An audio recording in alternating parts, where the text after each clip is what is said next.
Showtime back here in the studio. Maria Taylor alongside the Hall of Famers Tracy McGrady, Vince Carter, and Carmelo Anthony. In a game with so many different storylines that starts with Wemby being ejected, 8:39 left in the second quarter with the flagrant 2. And then we get to the win with the Timberwolves, and Jaden McDaniels is ready to talk to us, so let's just start with him and the conversation. Jaden, for you guys, I'm just curious. You take us back to the second quarter. We see Wemby go out, and then you guys have an opportunity to tie up this series, obviously. What goes through your mind? What are the conversations you're having when you're prepared to play against Victor the entire game, and he's out during the second quarter?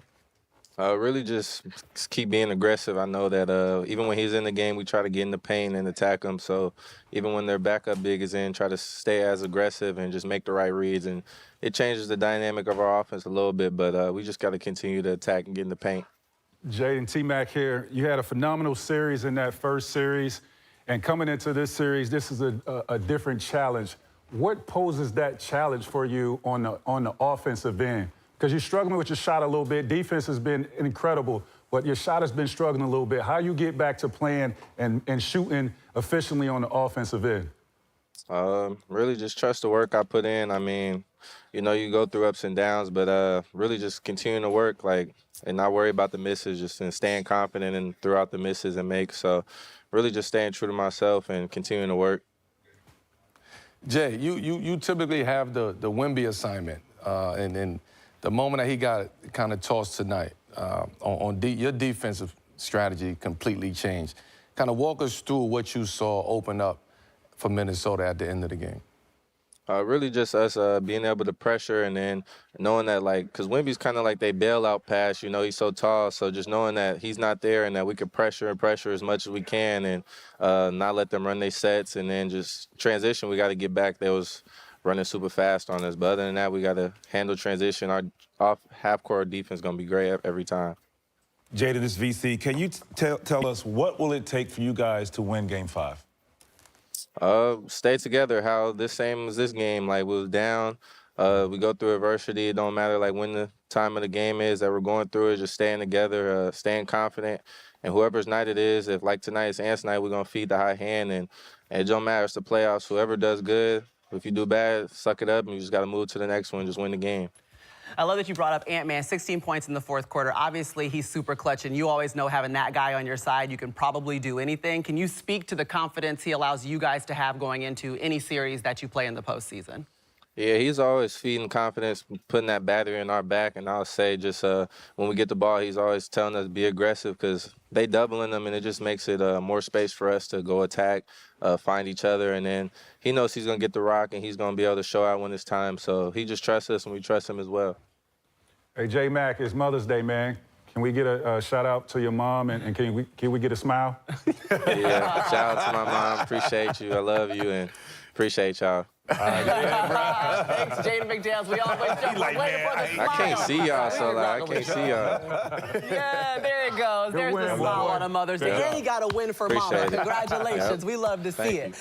Look, 6 players in double figures for Minnesota in this victory, and really shot the ball better than they have so far, 44% from the field. They needed that in this in order to tie it up. They do a great job also protecting that home court, the target center. I think that's very important for them. But let's get into what Naz Reid also meant to this game. There were several times. First of all, he's the one that got hit by Wemby. We saw him get hit maybe twice in the head. We saw him go down with the ankle, but every time he got up, and it was necessary for him to get up, VC, because they needed him down the street. Yeah, when he got back in the game, he had the big drive on Cornette for the layup. He had the big offensive rebound. So that's just understanding how important you are to the team and what is needed regardless of your injury. Yes, most guys are hurt in the postseason, but at the same time, if you still can go out there, and he did that. He got beat up the Diet Coke. Yeah, he finger rolled him. He finger rolled him into the rim. Yeah, he took a beating tonight, but at the same time, he showed up for the team. Yeah, he has that ability. I was pleased with how he played at the end of this game. But for me, it's because every night poses a different challenge of who is going to step up. And when you go back to Game 1, to me, Julius Randle was phenomenal in Game 1. But we haven't seen that Julius Randle since Game 1, right? And I'm looking at his attempts. Game 1, he had 20 attempts. He hasn't had remotely close to that in the last few games. So if they want to go into San Antonio and knock them off, and I'm sure Wemby is going to be back, they're going to need more from Julius Randle on the defensive side of the ball and also offensively, because Ant-Man is doing everything that he can on the offensive end, and we just don't know how much more he can give us. What frustrated you with Julius tonight? Like, he shied away. I think he had the advantage in the post. If he runs down in transition, get an early post up, things like that. I think that's one of the things that it sounded like you were frustrated with, but I think that's, if there's no Wemby, his ability to score in the paint gives them the advantage, and it opens up open shots because he's a great passer. And I think probably on average, Wemby probably maybe sits down 10 or 11 minutes. I think Minnesota has to take advantage of those minutes while he's sitting on the bench. But for me, with Julius Randle, because he's so big and strong and very talented, I wouldn't be lazy in transition. When we get in that rebound, I'm sprinting, getting ahead of everybody, right? Because that gives me an opportunity to score before their defense is set up. When their defense is set up and Wemby is back there, you're not really getting too many opportunities 15 feet and in, because he's covering all that ground. So for me, especially when Wemby is out. Wemby was out, and Julius, for him to get those early post-ups that you're recommending, he has to sprint the court. He got to run the court. You mentioned that a couple of times watching the game. Like, why is he at half court when the offense is already ahead of him?